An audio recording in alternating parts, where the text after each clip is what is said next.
Okay, y'all, I don't know how well you can see this, but I have to show you this. I was watching a video earlier on how to make a pleating, gosh,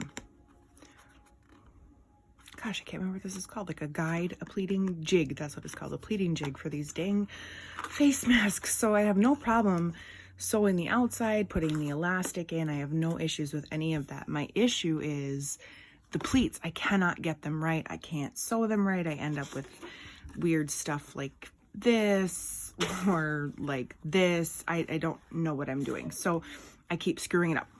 So I went through and I measured a jig to be able to do the pleats. Guys, you have to see this. This is crazy.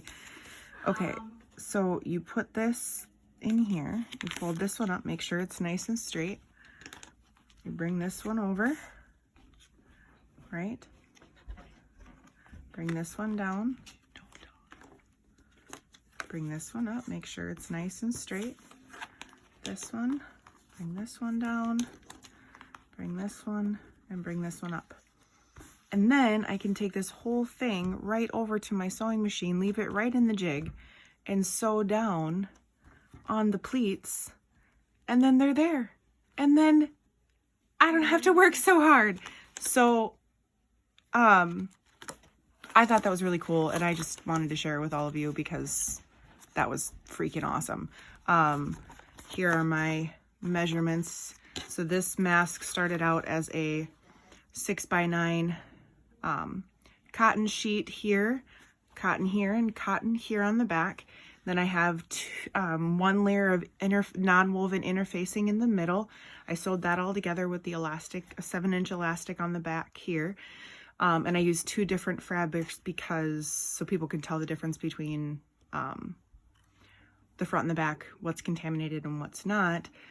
So I ended up using a 1/4-inch seam on both sides when I meant to do an 1/8, so it's a little smaller than I anticipated, but it's 5.5 this way, 5.5 if it were to go over your face like this. And so the goal is to get it to 3 to 3.5 inches on the face, on the side, so that it keeps the air from getting in the side. So these are my measurements here. So the bottom of your mask would go here. This base piece where the fold is 2 1/4 inches. This first folded piece is 1.5. This second folded piece is 3.5. This first folded piece on this side is 1 1/4. And then this very back piece is a 1/4 inch from the fold of this one where it folds. And then that one's a 1/4 inch, and then it folds and completes it. And then this whole thing is 5 inches long, because again, I did a 1/4 inch seam, so I ended up with 8.5 inches this way versus 8 3/4, which it should have been with an 1/8 inch seam, which is okay because I actually prefer that. Please let me know if you guys have any comments or ideas, and I'm just really throwing this together. I am in no way a expert or seamstress or anything, but I found that this was super helpful. Leave some comments if you have any questions, and I'll talk to you guys later. Bye-bye.